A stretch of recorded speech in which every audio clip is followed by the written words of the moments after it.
Alhamdulillah, yang ke-81, yakni surat At-Takwir, Makkiyatun wa ayatuha 29. Waqala Rasulullah sallallahu alaihi wasallam, man sarrahu an yanzura ila yaumil qiyamah fala yakra idza syamsu kuyirat wa idza sama'un fadarat wa idza sama'un syakkat. Barang siapa yang ingin memandang kepada hari kiamat, ujar Nabi, maka hendaknya ia membaca surah At-Takwir ini, karena dalam surah ini banyak sekali menceritakan hal ihwal yang berkaitan dengan hari kiamat, sehingga baginda Rasulullah sallallahu alaihi wasallam menjelaskan kalau ada orang yang ingin mengetahui bagaimana itu hari kiamat, bagaimana kejadian itu, huru haranya hari kiamat, maka bacalah surah ini. Jadi yang dimaksudkan kiamat di sini adalah kiamatul kubra, kiamat yang besar, kiamat di mana berakhirnya sejarah dunia ini. Sebagaimana yang sudah disampaikan oleh para ulama, kiamat itu terbagi kepada 4 macam. Ada kiamat khassah, ini terbagi kepada zahirah wa batinah, dan ada juga kiamat ammah yang terbagi kepada batinah wa zahirah. Kiamat khassah ini kiamat yang khusus, yang zahir itu adalah al-maut, yakni kematian. Begitu kita mati berarti kiamatlah sudah pada diri kita. Menghadapi malaikat maut dan berbagai macam segala huru haranya sebelum kematian itu datang kepada kita, maka itu adalah permulaan kiamat bagi seseorang. Man mata faqad qamat qiyamatuhu, barang siapa yang mati maka kiamatlah dirinya. Dan ada pula kiamat khassah yang batinah. Dan ini adalah merupakan satu bentuk kematian hati seseorang. Seseorang itu tidak bisa lagi membedakan mana halal, mana haram, tidak bisa lagi membedakan mana aurat, tidak malu lagi dia kepada orang maupun kepada Allah Subhanahu wa taala. Hendak makan minum tidak kisah lagi halal haram dimakannya, hendak berpakaian bebas memakai apa saja, tidak mengetahui lagi mana auratnya. Nah, inilah orang-orang yang berperilaku seperti ini, berarti sudah kiamatlah pada dirinya. Demikian pula kiamat ammah, kebalikan daripada yang tadi. Wa qala Allah taala fi Qur'anil Karim, a'udzu billahi minasyaitonir rajim, bismillahirrahmanirrahim, idza syamsu kuyirat, apabila matahari itu sudah dihapuskan cahayanya, mataharinya ada cuman cahayanya itu sudah tidak ada lagi seperti gerhana yang terjadi. Wa idzan nujumun kadarat, dan apabila bintang-bintang itu berjatuhan, bintang-bintang itu berguguran dan bertebaran. Wa idzal jibalu suyirat, dan apabila gunung-gunung itu berterbangan hancur menjadi debu. Wa idzal isyaru uttilat, dan apabila harta-harta yang berharga sudah dibiarkan oleh pemiliknya kerana mereka sibuk dengan menghadapi huru haranya keadaan-keadaan yang seperti demikian. Ubay bin Ka'ab, salah seorang sahabat baginda Rasulullah sallallahu alaihi wasallam, menyampaikan bahawa 6 ayah min qabli yaumil qiyamah, ada 6 tanda sebelum hari kiamat itu terjadi. Bainaman nas fi aswakihim, waktu manusia sedang sibuk-sibuknya di pasar, tiba-tiba cahaya matahari hilang, maka orang-orang pun bingung. Nah, di waktu demikian itu gunung-gunung berjatuhan, roboh, maka bumi pun jadi bergerak dan berguncang. Jadilah gunung-gunung tadi seperti debu yang berterbangan, dan itulah permulaan daripada hari-hari kiamat. Wa idzal wuhushu husyirat, dan disitulah bercampurlah manusia dan binatang dan juga bangsa-bangsa lainnya.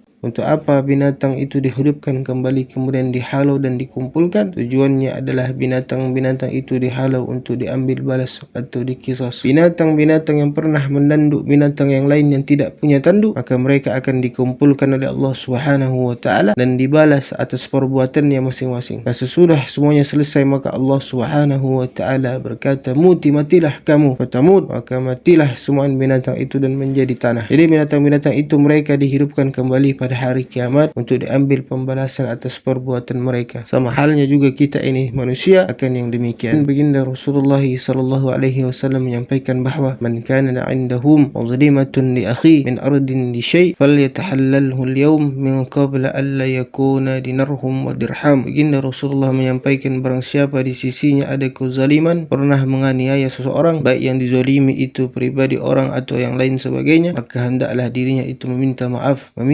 segera di dalam dunia ini sebelum datangnya hari yang tidak ada lagi saling minta maaf. Wa qala Allah taala fi Qur'anil Karim, wa idzal biharu sujirat, dan apabila laut-laut itu dinyalakan, laut itu berubah menjadi lautan api. Wa idzan nufusu juwizat, dan apabila diri-diri dipasangkan, dikelompokkan. Orang-orang soleh kelompoknya di sini, mereka pun berkumpul. Manakala orang-orang fasik dipanggil oleh Allah kemudian dikumpulkan, dan orang-orang zalim dipanggil juga oleh Allah kemudian dikumpulkan. Manakala orang-orang kafir dipanggil Allah dan mereka pun juga dikumpulkan. dikumpulkan di padang mahsyar itu nanti. Jadi di sana ada bergrup-grup manusia, akan tetapi ada juga orang yang tidak soleh tapi dia dikelompokkan kepada orang-orang yang soleh, dan ada juga orang yang soleh tapi mereka dikelompokkan kepada orang-orang yang tidak soleh. Dengan apa sebabnya? Dengan sebab cinta. Contohnya ni, ada orang tidak soleh tapi dia sangat mencintai orang-orang yang soleh. Walam ya'malu bi amalihim, dan dia tidak beramal seperti kebanyakan orang-orang soleh, tapi dia ini sangat cinta, dia ini sangat sayang, sangat mengidolakan kepada orang-orang soleh, maka masuklah dia kepada kelompok orang-orang soleh. Walam ya'malu bi amalihim. Begitupun sebaliknya, wa idzal ma'udatu su'ilat bi ayyi dhanbin qutilat, dan apabila anak-anak perempuan yang dikubur hidup-hidup nantinya akan ditanya dengan sebab dosa apa dia dibunuh orang tuanya. Allah Subhanahu wa ta'ala akan menanya pada saat itu, karena pada zaman jahiliyah dahulu, menurut Ibnu Abbas radhiyallahu anhu, setiap perempuan yang ingin melahirkan dibawa keluar rumah oleh orang-orang jahiliyah dan dibikinkan lubang-lubang di sampingnya. Perempuan yang hendak melahirkan tadi, begitu anaknya lahir perempuan, langsung dimasukkannya ke dalam lubang tadi dan dikuburnya hidup-hidup. Nah, itu nanti anak-anak yang dikubur hidup-hidup tadi akan dibangunkan oleh Allah Subhanahu wa ta'ala di akhirat dan akan ditanya oleh Allah, kenapa kamu sampai dibunuh sedemikian rupa? Jadi bagi orang-orang jahiliyah, mempunyai anak perempuan itu merupakan sesuatu keaiban yang besar, karena sudah menjadi tradisi mereka. Tidak suka yang lahir ini perempuan. Sampai mereka masuk Islam pun kebiasaan itu masih ada dan masih berlaku. Di hadapan baginda Rasulullah SAW, ada sahabat sedang berbincang-bincang dengan Nabi, kemudian tiba-tiba datang kabar, istri engkau melahirkan seorang anak perempuan. Maka langsung berubah wajahnya. Maka baginda Rasulullah SAW melihat dengan demikian, Nabi menyampaikan bahawa man kanat indahu wahidatun ja'alallah tiduran minan nar, wa man kana lahu isnatani adkhalahu Allah bihimal jannah, wa in kunna thalathan udiya ahlul jihad was-sadaqah. Engkau, ujar Nabi, jangan bersedih kalau isterimu itu melahirkan anak perempuan. Jangan engkau merasa duka cita. Barang siapa yang dia punya satu anak perempuan, dalam penjelasannya itu hadis, dididiknya itu anak perempuan dengan pendidikan agama yang benar sehingga menjadi perempuan yang baik, maka itu merupakan suatu dinding terhadap orang tuanya daripada api neraka. Dan barang siapa mempunyai dua anak perempuan dan dididiknya dengan ilmu agama yang baik dan menjadi anak perempuan yang baik, maka akan Allah masukkan kedua orang tuanya itu ke dalam surga berkat mempunyai dua anak perempuan tadi. Dan barang siapa yang mempunyai tiga anak perempuan dan dididiknya dengan pendidikan agama yang baik sehingga menjadi perempuan yang baik, maka itu orang tua tidak dituntut lagi untuk bersedekah dan berjihad fisabilillah. Nah, dengan adanya arahan-arahan daripada baginda Rasulullah SAW dan kabar gembira yang demikian, akhirnya para sahabat sedikit demi sedikit bisa meninggalkan pengaruh-pengaruh jahiliyah tersebut. Waqallahu ta'ala fi Qur'anil Karim, wa idza suhufu nusirat, dan apabila buku catatan amal kita dibuka dan diperiksa oleh Allah Subhanahu wa ta'ala. Wa idza sama'u qusitat, dan apabila langit dibuka sehingga terlihatlah arasy Allah Subhanahu wa ta'ala. Wa idzal jahimu su'irat, dan neraka jahim telah dinyalakan. Wa idzal jannatu uzlifat, dan surga pun didekatkan. Alimat nafsum ma ahdarat, barulah tahu seseorang diri itu apa yang telah dia kerjakan selama hidup di dunia ini. Demikianlah, mudahan sedikit nasihat ini bermanfaat dan bisa kita mengambil iktibar dan pelajaran sehingga bisa kita amalkan dalam kehidupan kita sehari-hari. Semoga Allah Subhanahu wa ta'ala menolong kita semua ini dan kita ini bisa benar-benar bertaubat kepada Allah dan menjadi hamba Allah yang benar-benar bertakwa. Amin ya Allah, amin ya Rabbal Alamin. Allahumma a'inna ala dhikrika wa syukrika wa husni ibadatik. Allahumma ja'al akhir kalamina la